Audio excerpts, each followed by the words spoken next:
Colleagues, the government launched the 2022 Human Rights Month program under the theme of the Year of Unity and Renewal, protecting and preserving our human rights gains. The Human Rights Month is an opportunity to remember and honor those who made it possible for us to achieve freedom and democracy. As we, the Department of Correctional Services, commemorate this month, the Human Rights Month, let us also redouble our efforts to create a just and fair place for everyone to live in, to work and thrive, but especially for women. So to this end, it's a great pleasure for me as the Acting National Commissioner to be here today for this certification ceremony following successful completion of the security self-defense training programs at Kronstadt and Zonderwater training colleges, respectively, for female officials working at maximum correctional centers and also for the emergency support teams. Let us also recognize the fact that the training of the emergency support teams is an integrated one. We also have our male colleagues that are part of this training. DCS has experienced a rising number of violent incidents in our correctional facilities. Some of the cases are gang-related, which involve assaults and stabbings. We always remember two fatal cases where our female officials were brutally killed by inmates. Now, those incidents signaled that this type of training is needed, and we also have to put in place corrective measures as a matter of urgency. This relates to the vulnerability of female officials training program. We hope that this program will be a stepping stone for officials of the future who will enter correctional services.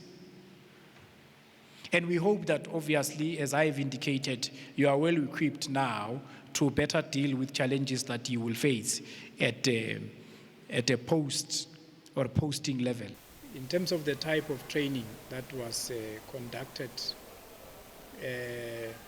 we had two types of trainings. The first one was in self-defense, and the second one was advanced training of our emergency support team.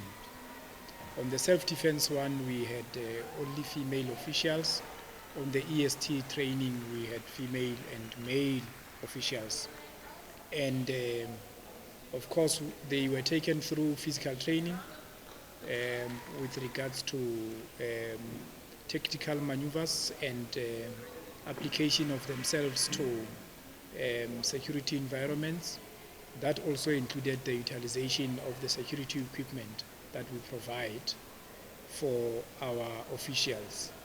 Of course, the physical training includes applying themselves to scenarios that would have been planned so that they can then be able to respond to different types of incidents that we face in our facilities.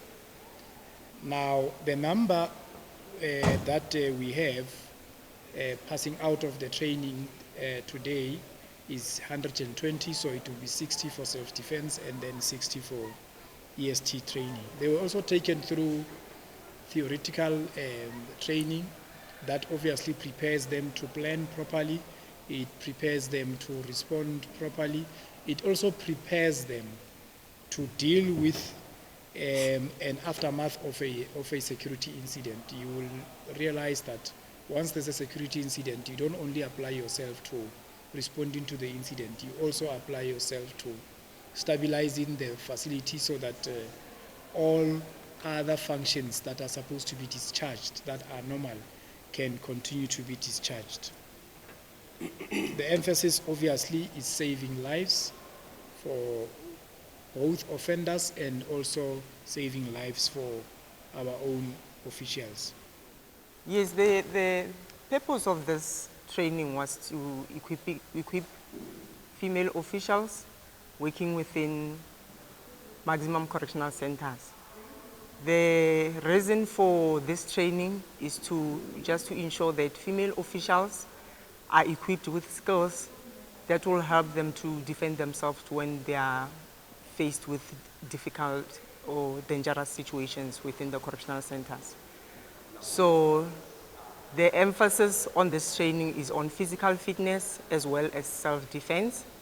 And though we also use it as a refresher course as well for the core of the department, which is, for instance, security, internal and external security, also covering the SOPs as well for both. So yeah, so the training will also be cascaded down to within management areas and regions.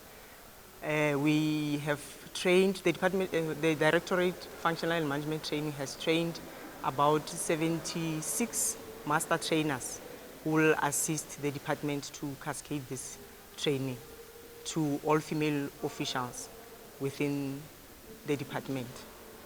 Priority for now is given to those officials within maximum correctional centers, but at the end, that training will also be delivered to those officials working within medium correctional centers.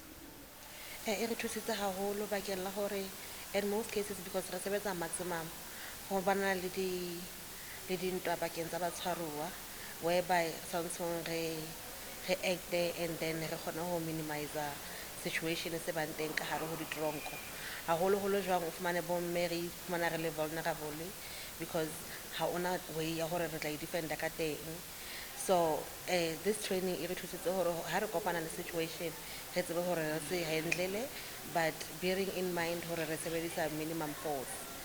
And hape haholoholo in terms of taba ya the female officials tse le tsa ba raped haholo bo Godfrey hula bana le incident e re thusitse because ha ne re tsa self defense there are some parts whereby ba re jwetsitseng hore if in any case ho etsahala hore an offender ilike hore you rape, you know how to defend yourself, and those movements ban ba ruta tsona le self defense re thusa haholo re tlo kgona hore ha re fihla mosebetsing re kgone hore di execute re kgone hore re defend.